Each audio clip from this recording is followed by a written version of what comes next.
31শে March এই দিনটা, এই বছরটা একটু বেশি স্পেশাল হয়ে গেল, কারণ গতকাল ছিল আমার জন্মদিন আর পাশে ছিল আমার জীবনের সবচেয়ে প্রিয় দুইজন মানুষ, আমার স্বামী আর আমার মেয়ে।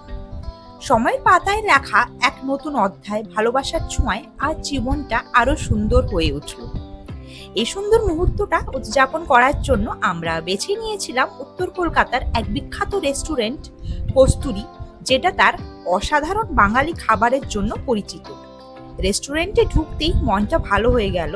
চারিদিকের এমবিয়েন্স এত সুন্দর, পুরোটা যেন বাঙালির ঐতিহ্য আর সংস্কৃতির ছোঁয়ায় সাজানো। ডেকোরেশনটাও ছিল একদম ট্রেডিশনাল, উষ্ণ আর খুবই আপন মনে হয়। আলোর নরম ছোঁয়ায় সাজানো স্মৃতির মতন এক টুকরো বাংলাকে যেন ছুঁয়ে দেখা যাবে।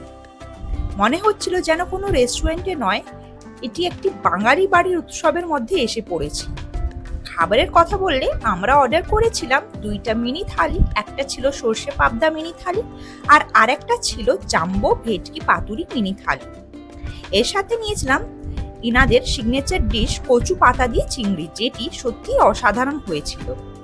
প্রতিটি মিনি থালিতে ছিল মুগ ডাল, ঝুরি আলু ভাজা, আমাদের পছন্দের মাছের পদ, সাথে চাটনি, পাঁপড় আর শেষে মিষ্টি। প্রতিটা খাবারের স্বাদ যেন একদম মায়ের হাতের রান্না, না বেশি ঝাল না কম, একদম পারফেক্ট ব্যালেন্স।